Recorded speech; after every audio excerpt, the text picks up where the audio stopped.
जैसा कि आप जानते हो हमने कल एक नया यूनिट स्टार्ट किया था, दैट वाज मेंसुरेशन। अगर आपको याद हो कल के लेक्चर में हमने पढ़ा था कि मेंसुरेशन क्या होता है। इसमें हम फिगर्स शेप्स की क्या करते हैं, मेजरमेंट करते हैं। जैसे हमने कल पढ़ा था area, perimeter, volume, length, breadth, ये सब चीजों की हम यहाँ पे डिस्कशंस करते हैं। इन्हीं प्रॉब्लम्स को हम यहाँ पे सॉल्व करते हैं। और अगर आपको याद हो कल हमने डिस्कस किया था जो आपका area of rectangle 2 into L plus B होता है, पेरीमीटर ऑफ रेक्टेंगल जो होता है 2 into लेंथ प्लस ब्रेड होता है। एरिया ऑफ रेक्टेंगल हमने देखा L into B होता था। स्क्वायर का देखा था पेरीमीटर 4 into S होता था। और उसके बाद इसका एरिया देखा था S into S होता था। मैंने आपको कल बताया था, मैं आपको यानी आज बताऊंगा। आप जानते हो एरिया ऑफ ट्राइंगल, मालूम होगा आपने सेवेंथ में फॉर्मूला पढ़ा है, बराबर पढ़ा है। और सेवेंथ में ही आपने ये चीज भी डिस्कस की है, सर्कल को भी डिस्कस किया है। वहां आपने पढ़ा था कि सर्कल का जो सर्कमफ्रेंस होता है वो 2 पाई r होता है, इसका एरिया जो होता है पाई r स्क्वायर होता है। आज मैं आपको बताऊंगा पाई क्या है, एक ये चीज पाई क्या है, और उनकी जो एरिया और सर्कमफ्रेंस या पेरीमीटर की जो फॉर्मूलाज हैं इनको भी हम एक्सट्रैक्ट करेंगे यहां से। देखो जी, आपको सबसे पहले ये मालूम है कि आप जानते हो कि एरिया ऑफ ट्राइंगल जो है 1/2 यानी half of base into height है। Half of base into height है ना। ये किसका फॉर्मूला है? इधर मल्टीप्लिकेशन दे सकते हो या ना दे सकते हो, मर्जी आपकी। 1/2 base into height, half of base into height formula है to find out the area of triangle. Area of triangle हम फाइंड करते हैं किससे? क्या फॉर्मूला यूज करते हैं? 1/2 बेस इनटू हाइट करते हैं। अब सवाल है, जरा हम देखेंगे कि ये कैसे एक्सट्रैक्ट होगा। मैंने आपको कल बताया था कि फॉर्मूलाज को आपको क्रैम करने की जरूरत नहीं है, रटने की जरूरत नहीं है। आप पहले उनको एक्सट्रैक्ट कीजिएगा ताकि आपको रियलिटी में फिगर समझ आ जाए वो कैसे बनता है। देखो जी, उसके लिए हम क्या करेंगे, ये फॉर्मूला एक्सट्रैक्ट करने के लिए 1/2 बेस इनटू हाइट क्यों, कैसे हम आपको बताएंगे। आप एक ट्राइंगल, यहाँ पे एक ट्राइंगल ड्रॉ कीजिएगा, छोटा सा एक ट्राइंगल बना दो इधर, नहीं थोड़ा सा बड़ा बना दो। एक ट्राइंगल बनाते हैं, एक ट्राइंगल बनाया।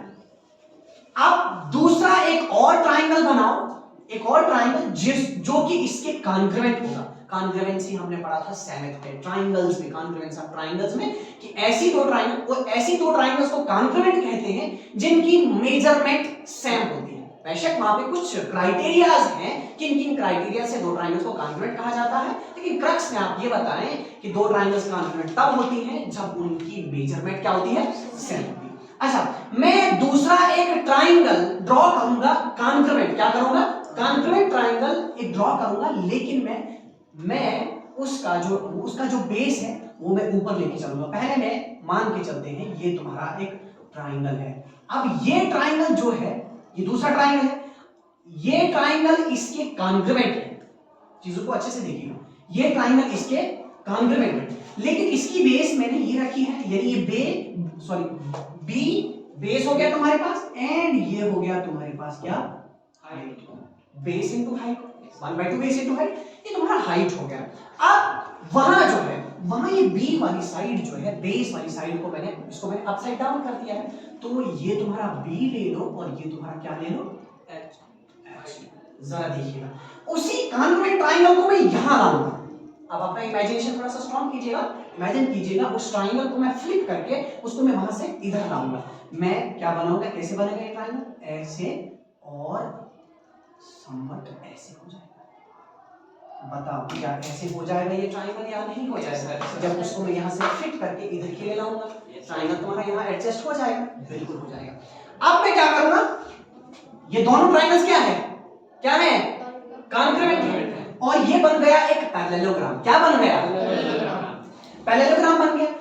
मैं इस ट्राइंगल को अब, क्योंकि यहां से इसका हाइट था, क्या था, ये था ना इसका हाइट, ठीक है, मैं इसी को यहां से कट कर दूं। क्या करूंगा मैं, यहां से इस ट्राइंगल को मैंने दो हिस्सों में डिवाइड कर लिया, ये वाला पोर्शन अलग हो गया, ये वाला पोर्शन अलग हो गया, यानी जो हाइट थी इस ट्राइंगल की, उधर से मैंने इस ट्राइंगल को दो हिस्सों में डिवाइड कर लिया।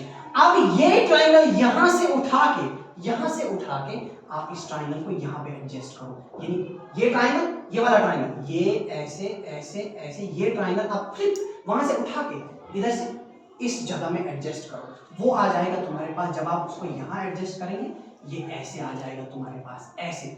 अब हम उसको वहां से मिटा सकते हैं, मिटाना चाहो तो मिटा लो, ना मिटाना चाहो। ये ट्राइंगल, ये वाला ट्राइंगल मैंने यहां से उठा के, इसको यहां से उठा के इधर डाला। आप समझ पा रहे हो मैं क्या कह रहा हूं? इस ट्राइंगल को यहां से उठा के मैंने इधर डाला। अब जरा देखो, अब जब उसको उठा लिया मैंने वहां से, तो उसको मिटा लो ना। ये देखो आपके पास क्या बन गया, आपके पास बन गया एक रेक्टेंगल, यानी क्वाड्रिलेटरल बन गया। ठीक है, ये रेक्टेंगल हो गया आपके पास। अब अगर ये रेक्टेंगल है, आप जानते हो ये क्या था? हाइट। ये हाइट था ना, हाइट से हमने ट्रायंगल के दो हिस्से किए थे, एक इस साइड लगा थे। ये तुम्हारा क्या है? हाइट। और ये क्या है? बेस है तुम्हारा। लेकिन अगर इसको रेक्टेंगल की पर्सपेक्टिव से देखेंगे, रेक्टेंगल ही तो है, अगर हम रेक्टेंगल का यहाँ पे अभी फॉर्मूला बनाएं एल को छोड़ के, कोई भी मतलब इररेस्पेक्टिव ऑफ वेरिएबल्स, जो हम लिखते थे एल इंटू बी लिखते थे, क्या किसका फॉर्मूला? Area rectangle. अभी एल और बी ना देखो, आप देखो विड्थ जो है, यानी ब्रेड्थ जो इस रेक्टेंगल की अभी है वो क्या है? एच, और इसका यहाँ पे क्या है? बी यूज हुआ है। बहुत बढ़िया। हम देखेंगे अभी इसमें है कि कितने ट्राइंगल है इसमें दो ट्राइंगल्स थे आपने डाले, एक इधर था एक इधर था। इस ट्राइंगल के दो हिस्से थे, यानी कुल मिला के यहाँ दो ट्राइंगल्स हैं, और दोनों ट्राइंगल्स का जो एरिया है तुम्हारे पास, आप जानते हो एरिया ऑफ ट्राइंगल क्या है? एरिया ऑफ ट्राइंगल जो है अभी उसी ट्राइंगल से बनाया है तुमने एक, उन्हीं दो ट्राइंगल से क्या बनाया? रेक्टेंगल बना दिया। तो रेक्टेंगल, एरिया ऑफ रेक्टेंगल आप लिख सकते हो, एरिया ऑफ रेक्टेंगल आप लिख सकते हैं। क्या फॉर्मूला लिख सकते हैं? जो कि आपके पास होता था L इंटू बी। क्या होता था? L इंटू बी होता था। लेकिन L और B अब नहीं लगाना है। अब L और B को हटा के उनकी जगह जो वेरिएबल यहाँ पे यूज हुए हैं वो क्या है? B इंटू H, यानी length into breadth, length into breadth. बेशक H है, H का मतलब नहीं है कि वो सिर्फ हाइट ही है, एक वेरिएबल यूज हुआ है। B स्टैंड्स, B क्या है तुम्हारे पास? लेंथ है, और H क्या है तुम्हारे पास? ब्रेड्थ। ये हो गया लेंथ इंटू ब्रेड्थ। किसका फॉर्मूला? इस रेक्टेंगल का फॉर्मूला हो गया ना। लेकिन आप जानते हो इस रेक्टेंगल में हमने दो ट्राइंगल्स यूज किए। कितने ट्राइंगल्स? दो ट्राइंगल थे ना पहले तो दो थे ना, ये दो कॉन्करेंट ट्राइंगल्स थे। अब मैं इसको लिख सकता हूं 2 इंटू एरिया ऑफ ट्राइंगल भी तो लिख सकता हूं मैं, 2 इंटू एरिया लिख सकता हूं, यानी दो ट्राइंगल का एरिया है यहाँ पे, दो ट्राइंगल का एरिया बराबर वो क्या है? B into H। अब आप इक्वेशन से होके आए हो, एरिया ऑफ ट्राइंगल यहीं पे रहेगा, एरिया ऑफ ट्राइंगल यहीं पे रहेगा, ये 2 मल्टीप्लाई में है यहाँ पे, इसको ट्रांसपोज कर देंगे हम आगे, वो उन दोनों के जाएगा, डिवाइड में जाएगा ना, बिल्कुल जाएगा। अब ये भी बिल्कुल यही है तुम्हारा B इंटू H अपॉन 2, यही है, लेकिन और मॉडिफिकेशन करके इसको लिखा जा सकता है 1/2 B इंटू H। ये था तुम्हारे पास क्या? एरिया ऑफ ट्राइंगल का फॉर्मूला। एरिया ऑफ ट्राइंगल का फॉर्मूला देखा आपने कि एरिया ऑफ ट्राइंगल आप कैसे एक्सट्रैक्ट करते हो, कैसे वो क्यों होता है 1/2 बेस इनटू हाइट क्यों होता है, ये भी तो हमें पता होना चाहिए। 1/2 बेस इनटू हाइट क्यों होता है एरिया ऑफ ट्राइंगल।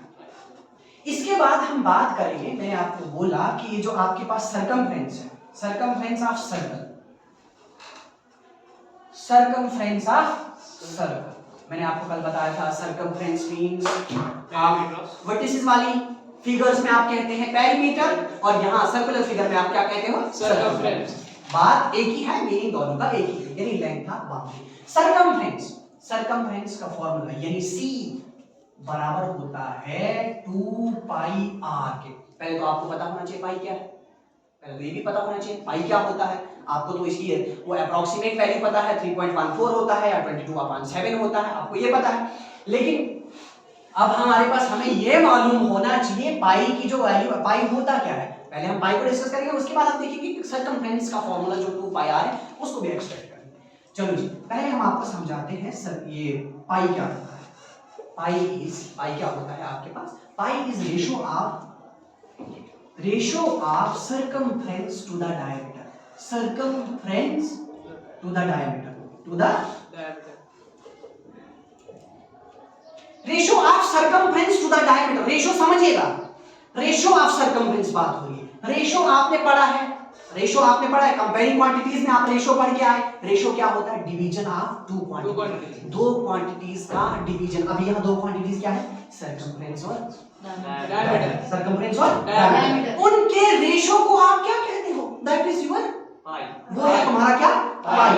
या ये तो ठीक है, ये तो आपने इसको वर्ड्स पे लिखा, ऐसा भी तो कह सकते थे C अपॉन D, मतलब पाई बराबर है किसके? सर्कमफ्रेंस और डायमीटर। सर्कमफ्रेंस अपॉन डायमीटर मतलब वही हो गया, ratio of circumference to the diameter. अब मतलब है इसका कि आप जानते हो पाई की वैल्यू जो होती है दैट इज ऑलवेज 22/7, जिसको डिवाइड करके अप्रोक्सीमेट आता है तुम्हारे पास 3.14, ठीक है ना? 3.14 आता है, यही हो गया। अब रेशो किसका? यानी कि ये क्या था? अब सुनना जरा, यहां अच्छे से सुनना, ये 22 क्या है? 22 की जगह यहां क्या था? C मतलब, और D की जगह क्या लिखा मैंने? 7। D की जगह क्या लिखा मैंने? 7। मतलब हुआ अगर एक कोई राउंड फिगर है, उसका सर्कमफ्रेंस अगर 22 सेंटीमीटर है, 22 यूनिट्स है, सेंटीमीटर ले लो, मिलीमीटर ले लो, या उससे भी छोटा यूनिट कर दो आप। अगर किसी सर्कुलर फिगर का सर्कमफ्रेंस 22 यूनिट्स है, कितना है? 22 यूनिट्स है, तो उसका डायमीटर कितना होगा तुम्हारे पास? उसका डायमीटर हमेशा 7 रहेगा। उसका डायमीटर कितना रहेगा? 7 रहेगा।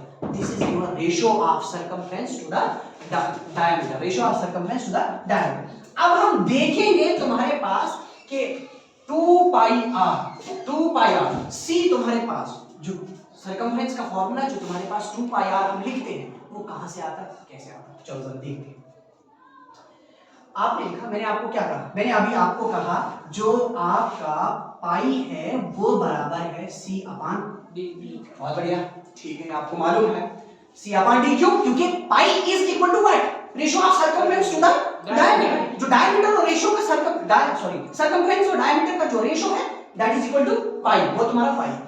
अब इस D को हम चेंज कर सकते हैं, pi as it is, C as it is. D stands for what? Diameter. D का मतलब क्या है? डायमीटर। और आप जानते हो डायमीटर जो होता है, ये सेंट्रल पॉइंट इसका, ये रेडियस, और यहां से यहां तक रेडियस, AOB। OB भी रेडियस है, OA भी रेडियस है, लेकिन AB क्या है जाना? What is AB? डायमीटर। बिल्कुल बढ़िया, AB तुम्हारे पास क्या है? डायमीटर। मतलब A से लेके B तक जो तुम्हारे पास है दैट इज डायमीटर। तो यहां मैं लिख सकता हूं, और ये भी जानते हो डायमीटर जो होता है वो डबल ऑफ रेडियस होता है। डबल ऑफ रेडियस मतलब 2r। डबल ऑफ रेडियस का मतलब क्या हो गया? 2r। अब मल्टीप्लाई कर दो, 2r को किससे होगा मल्टीप्लाई? पाई से। ये आएगा 2 pi r is equal to C। 2 pi r बराबर किसके? सर्कमफ्रेंस। यानी सर्कमफ्रेंस बराबर किसके? 2 पाई r। देखा आपने? इस तरीके से तुम्हारे पास क्या बनता है? सर्कमफ्रेंस का फार्मूला जो आप लिखते हो क्या? 2 पाई r। वो इस तरीके से आप क्या करते हैं? उसको एक्सटेंड करते हैं। अब असली जो मसला है हमारे पास थोड़ा सा एरिया का फार्मूला जो तुम्हारे पास, एरिया ऑफ सर्कल जो है पाई आर का स्क्वायर, उसको समझना, वो एक्सट्रैक्ट करना है, जरा वो समझिएगा अच्छे से। देखो, इसके लिए हम एक और सर्कल ड्रॉ करते हैं। लेट अस सपोज ये तुम्हारा सर्कल है, जरा देखो, इस सर्कल को हम छोटे छोटे पार्ट्स में डिवाइड करेंगे, छोटी छोटी सेगमेंट स्लाइसेस बना रहे हैं हम, इसकी छोटी छोटी स्लाइसेस बना रहे हैं। ये डिवाइड कर रहे हो आप इन स्लाइस, इस सर्कल को आप स्लाइसेस में डिवाइड करो, ठीक है? देखो, इससे भी और छोटी स्लाइसेस इसकी पॉसिबल है, आप जितना कर सकते हैं, बस समझाना है मुझे आपको कि कैसे एरिया का फॉर्मूला जो होता है वो पाई आर का स्क्वायर होता है। आप इससे भी छोटी छोटी बहुत छोटी स्लाइसेस में इसको डिवाइड कर सकते हो। देखो जरा, अब ऐसा करते हैं, हम इसको मिटा देते हैं। देखो, एक स्लाइस को वहां से निकालते, ये वाली स्लाइस, अब कोई सी भी कहीं से भी आप शुरू करें, ये स्लाइस को, यानी ऐसे बन रही है ना स्लाइस आपकी, ऐसे बन रही है, यहां बनाऊंगा मैं ऐसे ऐसे, अरे ऐसे ऐसे और ऐसे है ना, स्लाइस है ना, वहां से स्लाइस निकाली तो मैं ऐसे डाली। अब यहां से लगेगी एक स्लाइस ऐसे और ऐसे ऐसी स्लाइस बन रही है, फिर से ऐसे ऐसे स्लाइस लगा रहे हो, ऐसे ऐसे बना रहे हो, ऐसे ऐसे लगा रहे हो, फिर से ऐसे ऐसे लगा रहे हो, बस सफिशिएंट है समझने के लिए। अब जब उन छोटी छोटी स्लाइसेस को तुम बाहर निकाल रहे हो, ये एक नया फिगर आप क्रिएट कर रहे हो। देखो एक नया फिगर तुम्हारे पास बन रहा है, कैसी शेप ले रहा है? रेक्टेंगल बन रहा है। ये जब आप छोटी छोटी स्लाइसेस निकालेंगे तो इससे एक बराबर रेक्टेंगल बनता है। तो रेक्टेंगल बनना, आप जानते हो रेक्टेंगल का फॉर्मूला क्या है एरिया फाइंड करने का? L into B, length into breadth. लेकिन आप मुझे बताओ, ये जो इस स्लाइस का ये वाला पोर्शन है, ये क्या था? ये कौन सा था? ये था ये और इसको क्या कहते हो? सरकमफ्रेंस। और सरकमफ्रेंस का फॉर्मूला क्या देखा तुमने अभी? 2 पाई आर देखा। अब उसी सरकमफ्रेंस का आधा पोर्शन ऊपर से लगाया, आधा पोर्शन नीचे से लगाया, मतलब 2 पाई आर फॉर्मूला था, इसका आधा मतलब 1/2 2 पाई आर आपने लगाया। पूरे ये यहां से और ये यहां से 2 पाई आर है, लेकिन आधा ऊपर लगाया, आधा नीचे लगाया, क्या बचा? मतलब ऊपर आपने पाई आर लगाया है, पाई आर, और नीचे भी पाई आर लगाया हुआ लेंथ की तौर पे। अब ये वाला जो पोर्शन है, ये क्या है? ये सर्कल का क्या है? इसको सर्कल का क्या कहेंगे? वेरी गुड, ये तुम्हारा रेडियस, मतलब इसकी जगह क्या? आर यूज होगा। अब करो जरा इस रेक्टेंगल का फॉर्मूला, जो इस रेक्टेंगल का एरिया निकालो जरा, क्या बनेगा? इस रेक्टेंगल का एरिया बनेगा pi r into r, pi r into r. क्यों? क्योंकि लेंथ इंटू ब्रेड हो गया तुम्हारे पास क्या? Pi r into pi r हो गया pi r square. This is the way you extracted the formula of circumference of circle और एरिया ऑफ सर्कल। इस तरीके से आप एक्सट्रैक्ट करते हैं एरिया ऑफ सर्कल का फॉर्मूला और सर्कमफ्रेंस ऑफ सर्कल का फॉर्मूला। तो ये थी तुम्हारे पास बेसिक चीज है, जो कि आगे आने वाली जो एक्सरसाइज है, प्रॉब्लम है, इनमें ये सारी चीजें यूज होंगी। आपको पता होना चाहिए हमारा जो फॉर्मूला है, हम जो फॉर्मूला रट के करते हैं, भाई हमें पता है एरिया ऑफ, पूछा एरिया ऑफ सर्कल क्या है? पाई आर स्क्वायर। कहां से कैसे पता नहीं, पता होना चाहिए कि हम कैसे वो एक्सट्रैक्ट करते हैं एरिया ऑफ सर्कल का फॉर्मूला, एरिया ऑफ और सर्कमफ्रेंस ऑफ सर्कल का फॉर्मूला, और भी डिफरेंट किस्म के फॉर्मूला जो मैंने आपको बताया। ठीक है?